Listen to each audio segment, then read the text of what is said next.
Благодарам Јована, токму така во пресред на оваа убава манифестација. Јас разговарам со мојот денешен соговорник Лидија Трипуновска. Добар ден за вас. Ви благодарам за прифатената покана. Па кои се тие жени? Кои се тие всушност најуспешни жени?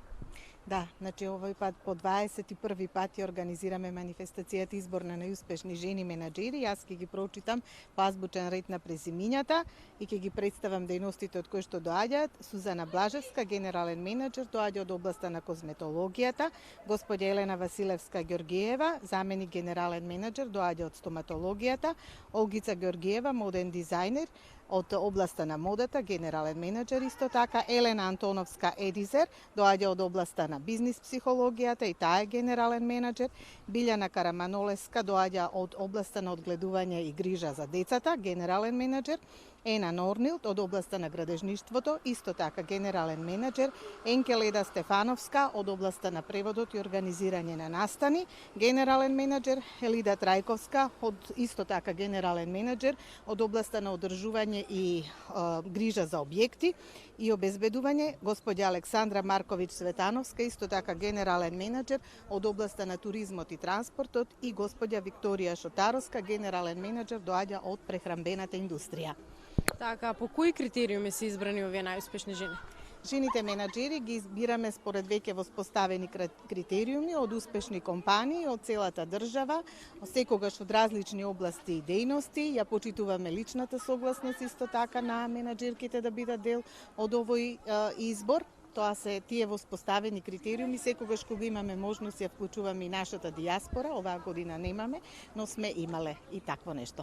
Така, само за кратко, кога е всушност оваа манифестација? Знам наредната недела, меѓутоа точно кој ден? Да, манифестацијата се одржува на 30 март, значи следната недела, во четврток во вечерните часови, односно со почеток во 20 часот. А како тематско надополнување на оваа манифестација, ден пред тоа, на 29 март, го правиме тематскиот ден Здравието и убавината во функција на современата жена, со цел да ја посветиме малку повеќе внимание не само на жената менаџер, туку и воопшто на современата жена која е превработена, која честопати нема време за своето здравје, за својата нега и убавина, а од неа се очекува такво нешто.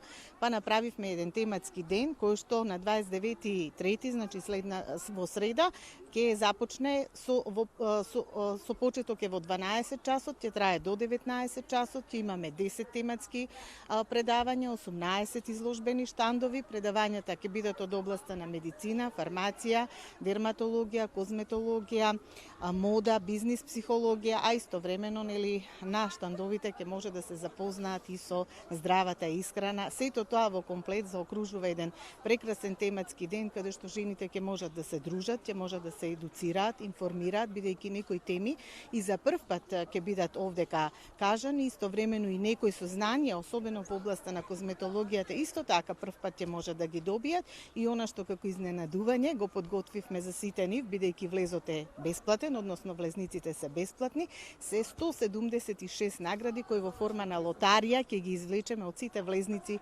на сите присутни во текот на денот кој што ќе дојдат на овој тематски ден, и топло им препорачувам да дојдат да се дружиме и да се забавуваме.